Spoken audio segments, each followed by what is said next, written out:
Here at Helmuth Ford, we are a small town dealership with no hassle and no pressure. Hi, this is Stacy from Shuttler Insurance Services. Come see me on the east side of the square in Sigourney for all your insurance needs. Just one spring herbicide application may not be enough to battle tough weeds. Hit them twice by splitting the dosage, and you might get the upper hand on Successful Farming Radio. Successful Farming Radio, providing information farmers need in the field, in the shop, and in the office. Committed to growing your business in agriculture. Check out our full lineup of Successful Farming podcasts. The Successful Farming podcast goes in-depth into the topics that affect farmers and ranchers. The 15 Minutes with a Farmer podcast offers a quick conversation between an editor and a farmer. The SF Shorts podcast offers bite-sized interviews about agricultural topics. And the SF Daily podcast covers commodity markets, weather, and the big things happening in agriculture each morning. Search for Successful Farming wherever you download your podcasts. Get the latest ag news, markets, weather, and more when you sign up for today's news from Successful Farming. Register at agriculture.com/newsletter for today's news, the free Successful Farming e-newsletter.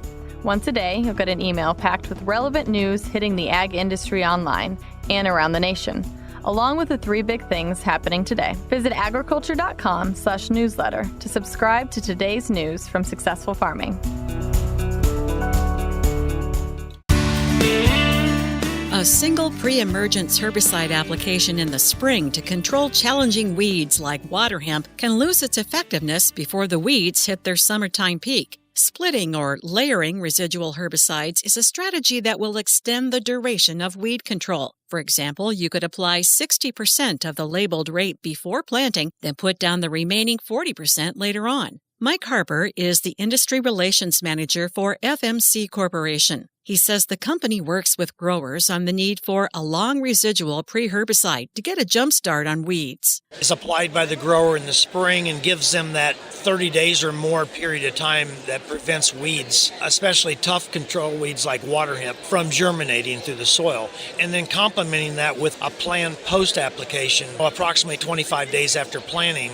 Whether it's an older product or one of the new technology offerings for weed control, Harper says the base herbicide is the secret for a solid weed control program. You got to remember, Mother Nature is pretty smart, and their whole objective is for survival. So they're constantly adapting, and that's why using multiple mode of action herbicides, overlapping residuals, all plays into that objective of counteracting how these weeds and insects are constantly evolving. We're in an era of new herbicides coming into the marketplace. Harper says by using a pre-herbicide, growers will extend the life and success of those new chemistries. I'm Jody Henke. Learn more about layering residual herbicides at agriculture.com.